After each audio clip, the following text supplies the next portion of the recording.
There are people who should never be trusted with leadership. Not of a county, not of a constituency, and definitely not of a country. And at the top of that list, at least for me, is Johnson Sakaja. I, Sakaja Arthur Johnson. I genuinely struggle to point at just one qualification that explains how he ended up running Nairobi, the biggest county, the economic heart of Kenya. How? Nairobi, Igathe aliwawarn. Igathe aliwaambia huu mtu hayuko qualified. Huyu Sakaja hayuko qualified kuongoza Nairobi. Watu wakasema hapana, sisi tumeona dimples. Dimples ndio tunataka tuchague. Now, fortunately or unfortunately, it seems that the president has come to the same realization. Tunajua iko shida ya takataka. Tunajua city ya Nairobi iko giza sehemu nyingi. If something is wrong, let us say it is wrong. Sindio?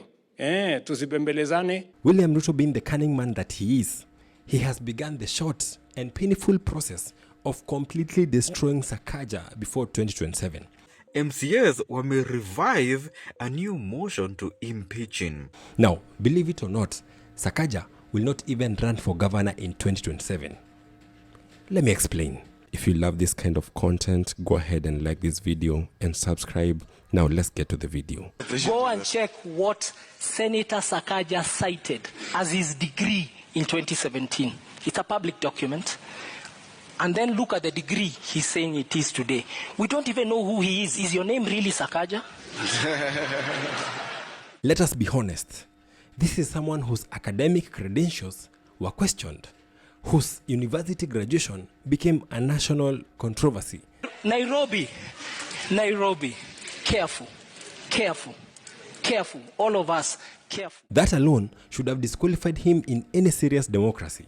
But instead, he became governor of Nairobi. Not an MCA, not an MP, governor of a county that controls 60% of the country's GDP. So help me God.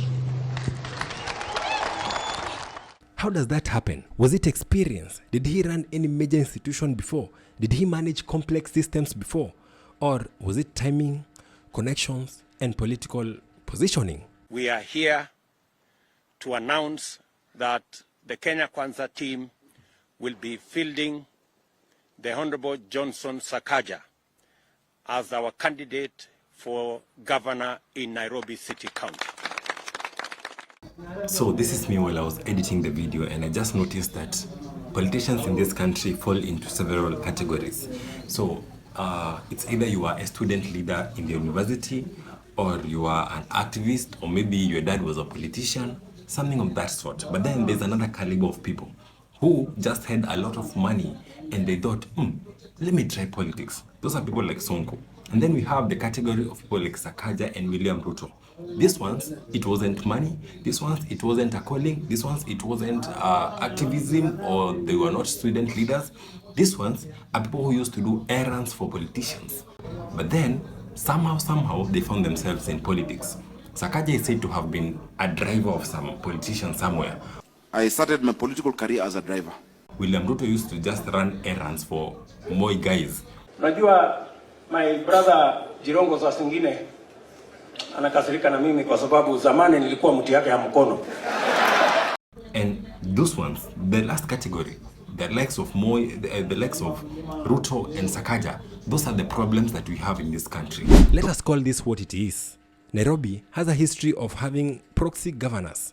Mike Sonko was widely seen as the puppet of William Ruto. Yeye ni project ya nani? Yeye ni project ya Ruto. Acha tuongee vile ukweli iko.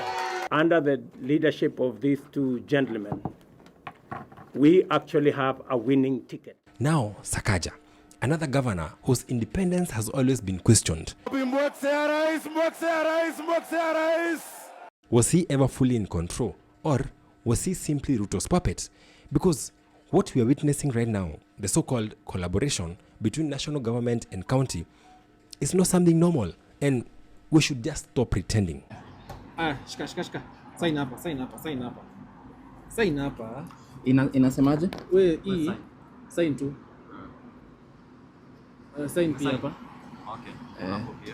Hii ni addition account. Hii inasema tutakudishi wewe pamoja na account. Sign pia hapa. The president says that it is not a takeover, not a handover of functions, not interference. What we are augmenting today is not a transfer of functions. I have no interest in running the city of Nairobi. My hands are full. But look closely.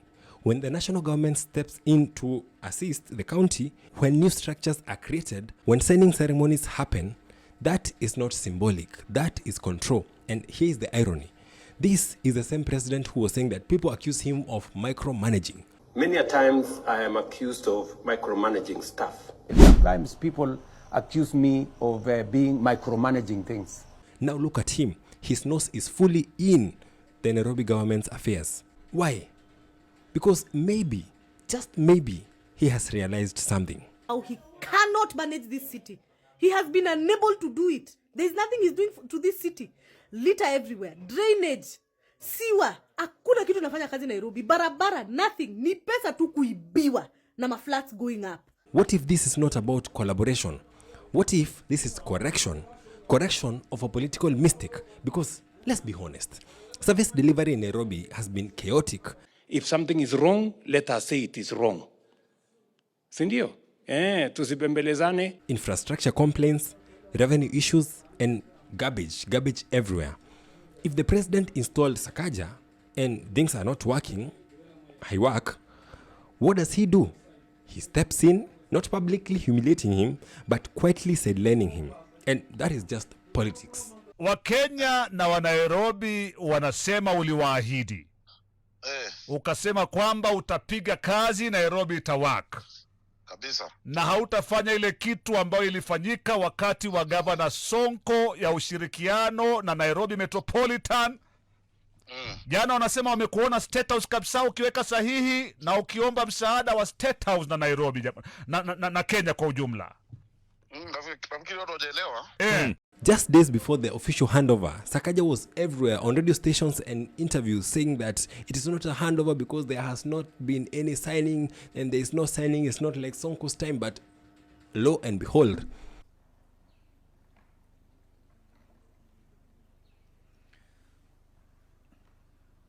it was signed, and when a committee was formed, Sakaja was not leading it. Katika mkataba huo kumebuniwa kamati ya uongozi itakayoongozwa na mkuu wa mawaziri Musalia Mudavadi kama mwenyekiti na Johnson Sakaja kama naibu wake.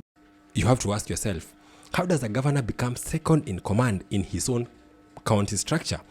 That is not partnership, that is repositioning.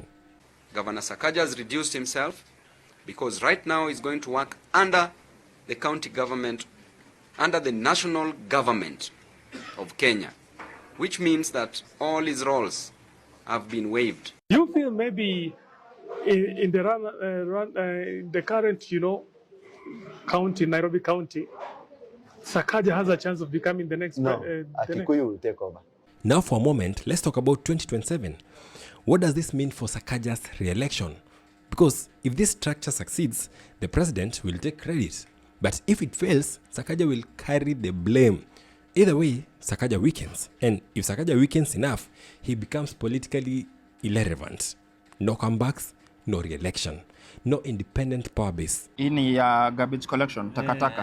Hii nasema wewe ni takataka. Hiyo. Kuja hapa. Hapa. Wacha kusoma, wewe sign. So the question is, was this all accidental or was it strategic? Nairobi City County is a very important county to the Kenya Kwanza team, the capital city of our republic, and it is the city that controls the largest sector of our economy. Deep down, and this is my personal view, I almost feel bad because if this is what's happening, then this is a political isolation in real time. But let's also be honest, leadership requires competence. Government is coming in the name of delivering Nairobians from the bondage of incompetence, from the graveyard of corruption, from the cemetery of confusion. And let's agree once and for all, Nairobi cannot afford experiments. This is just jokes because these cartels are the ones who are funding the governor. The moment you are funded by these cartels, The moment these cartels, when he got into office, these cartels gave him around 3 Range Rovers. You already have Range Rovers, you are now excited, you are smiling like Kibaki on a 40 bob coin. So, guys, one, let us not joke around, one. So save this video, because what we are witnessing is the slow political dismantling of Johnson Sakaja. It is not loud, it is not dramatic, but it is definitely calculated. And by 2027, you may look back and realize this was the beginning of the end for Johnson Sakaja. I, Sakaja Arthur Johnson. Now, in your view, tell me, is this a rescue mission for Nairobi or a political execution of Johnson Sakaja? Tell me in the comment section. Guys, if you like what I'm doing here, please buy the presenter coffee, drink, water, anything. Please, we have a till number, yeah? And subscribe.